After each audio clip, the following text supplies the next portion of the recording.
not order the painting. Let's get that out of the way right now. I was mildly buzzed, yes, but not so inebriated that I'd mistakenly click buy now and order the scariest painting I've ever seen in my life. Like most people, I like to look at stuff I'd never buy on mine. Last month it was houses I can't afford on Zillow. This month it's paintings. If I really like one, I might save it to make it my desktop theme.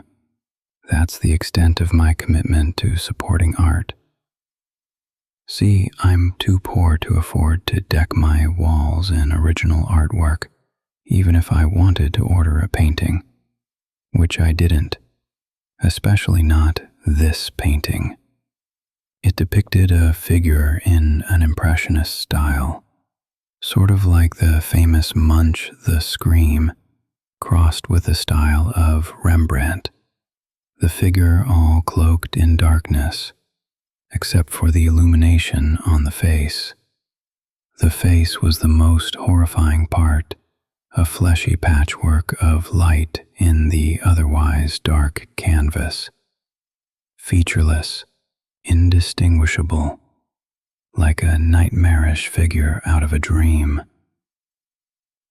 I remember staring at my phone for several long minutes, zooming in on that figure, wondering what it was about the not quite humanness of it that made it so creepy. Even through the phone screen, even with no eyes, I could swear I felt it watching me. I took a screenshot, sent it to some friends asking if it wasn't the creepiest thing they'd ever seen in their lives.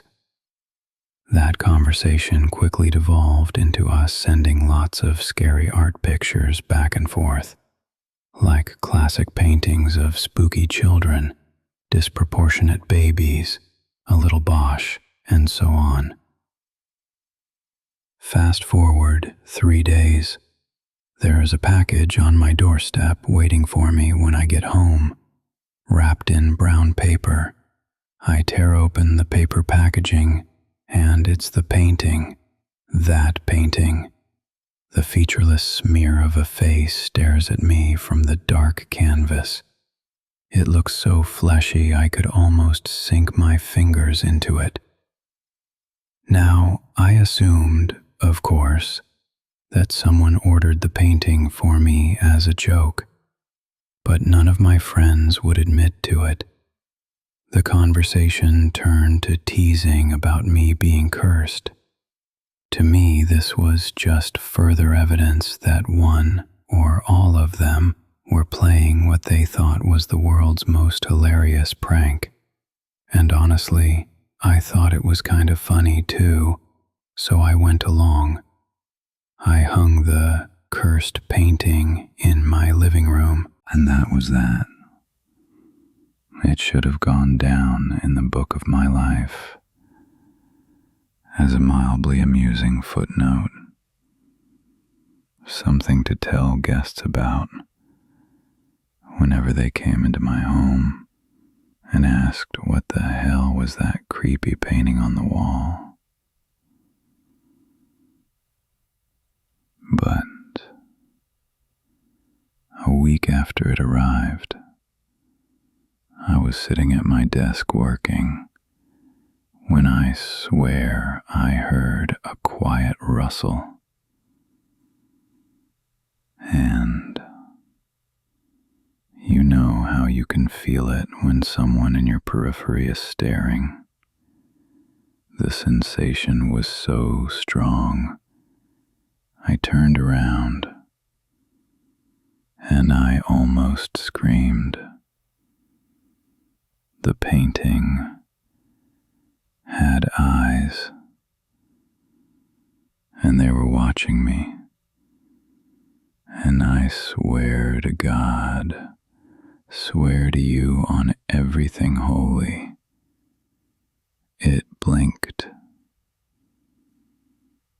Maybe the blink was just my imagining, but it definitely had newly painted eyes. there in its fleshy, impressionistic blotch of a face. Smears of darkness, with just a tiny hint of light reflecting from them. Of course, I snapped a photo and sent it to my friends. And of course, they all assumed I'd painted on the eyes myself. Even I had to admit, when I got up close, it was clear that new paint had been applied on top of the original. I sent another text to the group. All right, which of you jokers has been in my house? Denials all around. Maybe it was a prank, I thought. Most of my close friends know where I keep my spare key. But the painting kept changing. The changes were so subtle, I honestly didn't notice at first. Even when I did, I assumed it was whoever had pranked me by buying the painting, that they were adding brush strokes whenever we had get-togethers. It almost became normal, the way I'd see new additions just a little at a time. We often joked about it, everyone wondering who the mystery artist was who kept adding details. My friends would later tell me they all honestly thought it was me. But